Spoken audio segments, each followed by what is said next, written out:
bago na naman tayong smartphone from Oppo, and this is the Oppo A94. Hey guys, it's your Tagal Mary, and welcome back to my channel. And today, March 26, officially available na itong bagong-bago nilang mid-range phone. And first things first, you guys are curious kung magkano ang phone na to.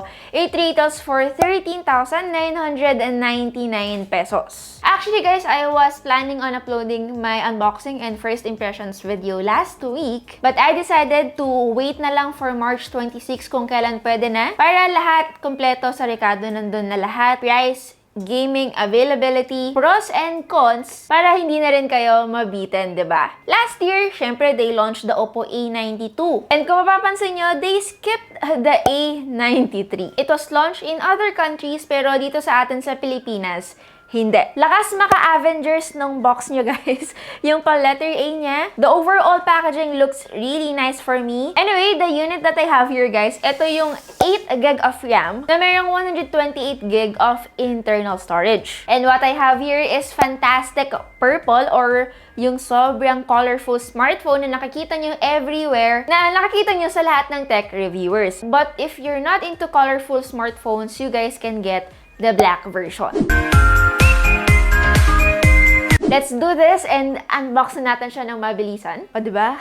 Ang bilis. Ano ba? Pagkaalis ng sliding cover, yung box natin, it's all black. Meron tayong smaller box dito and inside. Jelly case. Ito yung ating panundot or the SIM ejector tool. Paperworks. Of course, the phone itself. Pag walang phone, magtaka ka na, naloko ka. Hindi, pero guys, totoo yun. Bumili kami ng phone sa isang online shop. And Lazimall naman siya, guys. Pero bato yung laman ng phone. So, ingat sa pagbili ng smartphones online. These things happen, kaya dapat doble ingat tayo palagi. And maging mapanuri, mapagmatsyag, The 30-watt VOOC charger, USB Type-C charging cable, and earphones na merong 3.5mm audio jack. So the question is, worth it ba ang Oppo A94 kahit na sobrang daming lumalabas ng mga smartphones ngayon na sobrang ganda ng specifications, merong AMOLED display, tapos napaka-abot kaya ng presyo? Malalaman natin yan in today's video. So sa plastic niya, ito daw yung mga dapat nyong i-expect sa kanya. Dual view video, meron siyang AI color portrait video, a 30-watt VOOC flash charger 4.0, and a 4,310 mAh battery capacity. Syempre, yung mga nakita nyo doon, those are the best specs that this smartphone can offer to you. Kung mapapansin nyo, wala silang sinabi na kahit na ano about its chipset. Una, syempre, design. Straight to the point. Sabihin ko na agad, maganda yung design niya. Hindi kayo madidisappoint sa kulay na meron tayo. Especially this one, itong fantastic purple. It truly lives up to its name. Fantastic. Kung maalala nyo, usong-uso dati yung mga gradient design from mid-range devices from different brands. It's not out of style and it looks very good kung makikita nyo sa camera natin right now. And as you can see, mukha siyang glass, diba? But it's obviously not glass. It has a polycarbonate plastic back. But despite it having a plastic back, alam nyo guys, yung pakiramdam ko sa kanya, it doesn't feel cheap kasi alam niyo naman pag ang mga smartphones plastic ang ginamit, mararamdaman mo talaga na parang mumurahin naman yan. Masarap siyang hawakan dahil na rin siguro sa kanyang curved back design. Ang ayoko lang dito, it's a smartphone na very smudge magnet. And in addition to that, you might notice na medyo makapal guys yung ating camera bump here. Pero kung mapapansin nyo, kapag nilagyan naman na siya ng case, hindi naman na siya ganon ka-protruding. Hindi rin naman siya ganon kabigatan dahil nga siguro na rin na plastic yung kanyang likod. And to be exact, ang kanyang weight ay 172 grams. Now you guys know kung ba't medyo, alam niyo yun, annoying kapag ang smartphone ay very smudge magnet. It gets very dirty easily and punas ka nga talaga ng punas sa kanya. By the way guys, yung microfiber cloth natin ay si Louie. Ang cute, no? Anyway, share ko lang naman. On top, we have a secondary microphone. On the right part, nandito yung kanyang power button. On the left part, andito yung kanyang SIM tray. Good news, dual SIM naman siya at expandable via micro SD card hanggang 256 gig. And sa ilalim nun, meron siyang volume rockers. And below, we have the headphone jack, microphone, USB Type-C port at yung kanyang speaker grill. Pangunahan ko na kayo for the price of 13,999 pesos. Wala po siyang IR blaster, hindi rin po siya dual stereo speaker. Anyway, wala kayong narinig na fingerprint scanner or sensor kasi in-display fingerprint scanner na ang meron nito, which means it has an AMOLED display. Kung mapapansin nyo guys, itong ating in-display fingerprint sensor, honestly, nabababaan ako sa placement niya. Medyo awkward siya kapag one hand unlocking. And ang question dito, mabilis ba yan? Mabilis naman siya, pero I wouldn't say na sobrang consistent niya. Other than that, meron naman siyang face unlock, which is actually faster and mas reliable siya para sa akin.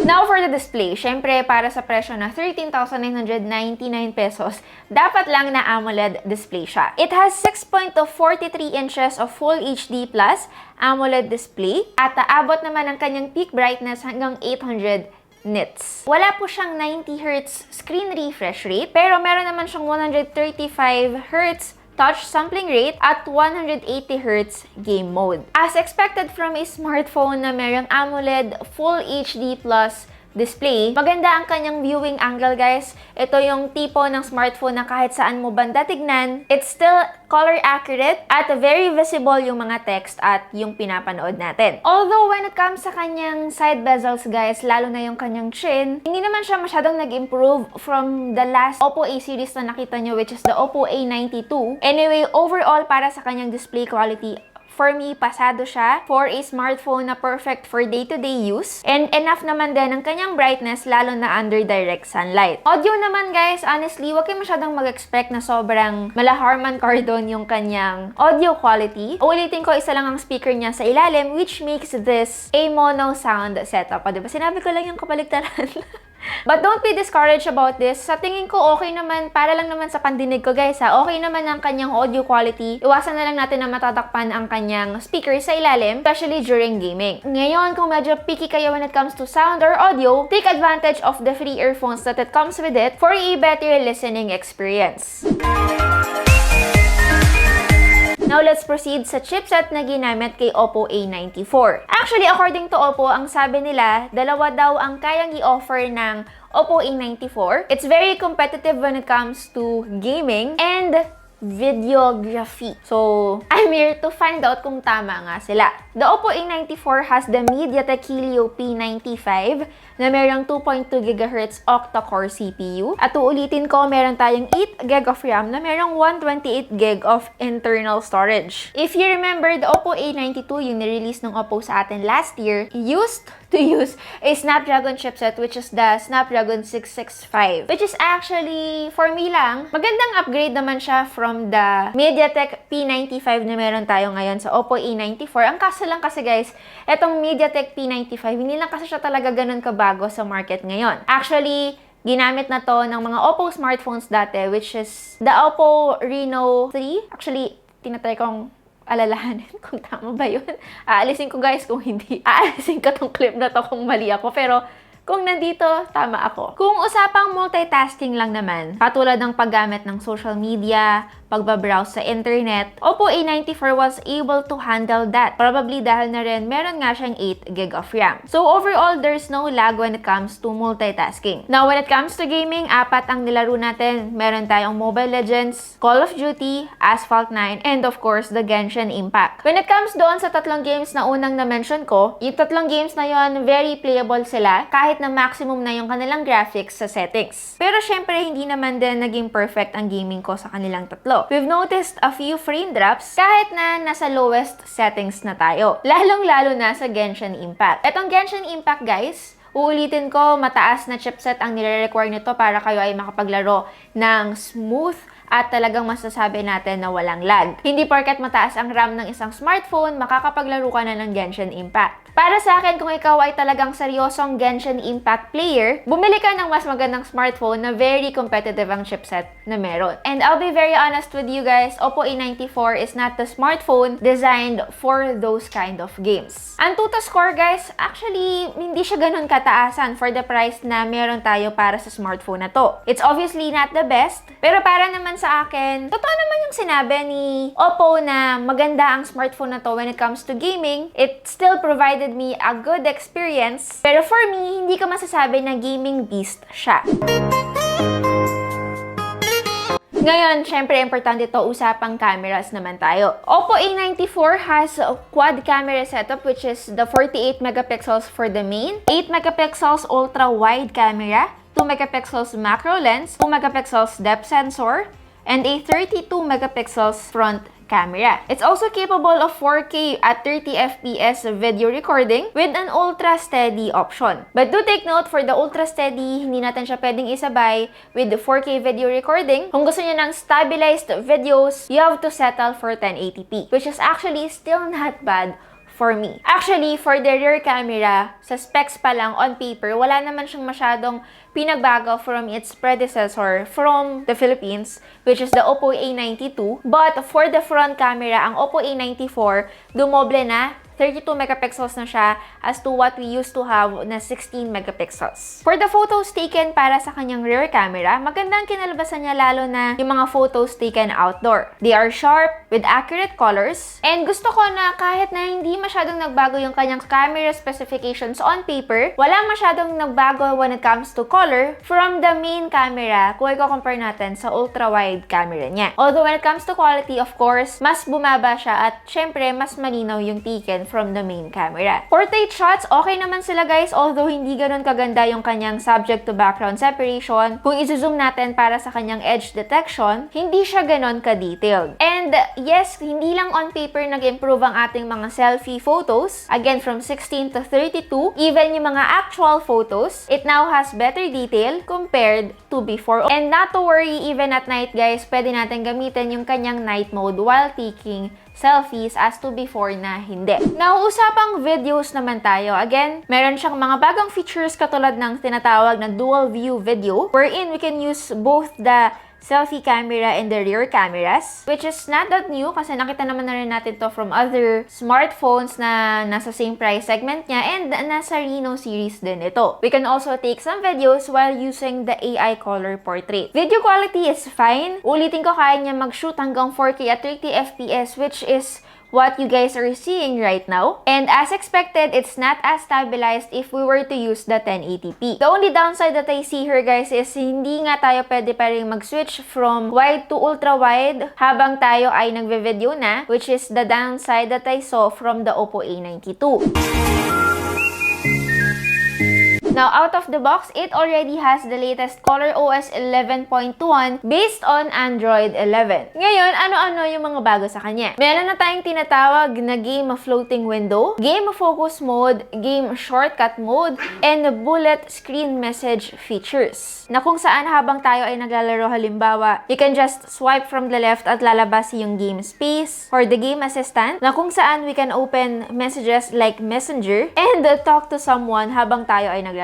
We can also block notifications or reject calls while using this pop-up window. Actually, big factor yung ganitong klase ng mga additional features lalo na sa mga smartphone gamers. And meron din siyang built-in screen recording wherein you can record your whole gameplay kasama yung kanyang sound mismo, and even including the microphone sound, which is actually a not bad feature lalo na kung kayo ay mag-start out pa lang ng career nyo when it comes to gaming live streams on Facebook, Twitch, or kahit sa Discord. And lastly, para sa battery and charging, ulitin ko, meron siyang 4,310 mAh paired with a 30-watt VOOC flash charge 4.0. Did it improve doon sa naging smartphone nyo? Halimbawa, the Oppo A92. Syempre, you are probably wondering kung dapat ka bang mag-upgrade to the Oppo A94. Sadly, it didn't stay the same or hindi siya nag-improve. Bumaba siya actually from 5,000 mAh to 4,310 mAh of battery capacity. Pero kasi yung Oppo A92 dati or yung smartphone na ginagamit nyo ngayon, only has 18 watt of fast charging power brick, which comes down to a personal preference na lang. Depends if you are into a smartphone with a big battery capacity but with a not much competitive charging, or if you are into a slightly lower battery capacity pero top-notch naman ang charging. Actually, 30 watt, which is actually a really good deal for a smartphone na nasa ganitong price. 4,310 mAh is not bad, but this is not the type of smartphone na kayang mag-last sa'yo hanggang kinabukasan. For me, nag-last lang siya for the whole day, which is, again, hindi nga siya masama, lalong-lalo na kung tayo naman yung tipo ng tao na every end of the day, nag-charge naman tayo before sleeping. So, sa akin, okay at pwede na siya. Ngayon, alam ko masyado nang mahaba yung video natin, pero pros and cons. When the Oppo A92 first came out, ang presyo niya, guys, ay 15,990. And then, itong ang Oppo A94, it is now being priced at 13,999 pesos. Sa panahon ngayon, or sa era natin, alam nyo, sobrang daming smartphones ang naglalabasan na mayroong competitive chipset, mabilis when it comes to multitasking, mayroong AMOLED display, at may malaking battery capacity at a lower price point. And for me, it's not that easy to recommend smartphones na nasa 15,000 ang price point. Tapos, ang specs na meron siya, may mabibili ka na for around 10 to 12,000 pesos sa market. But if you were to ask me lang naman, the Oppo A94 is a very reliable smartphone. Lalong-lalo na dahil doon sa kanyang very premium looking design, a fast charging capability, a decent camera performance, and an AMOLED display na hindi rin naman natin basta-basta mahanap sa ibang smartphones. Again, uulitin ko, we really can't have it all. And at the end of the day, it's a matter of choice na lang talaga kung saan mailalaan ang pera mo. Kung ikaw ay naka-Oppo A92, masasabi ko na pwede kang mag-upgrade considering the price that we have for the Oppo A94 at noong unang lumabas ang Oppo A92, hindi ka lugi. For as long as you're not really into heavy games and you're just looking for a smartphone na pwede mong magamit for social media, a bit of gaming, and for school purposes. Again, sana nasagot ko yung question or yung mga gusto nyong maitanong all about the Oppo A94. Again, it's your Tech Girl Mary, and see you on my next video. Bye!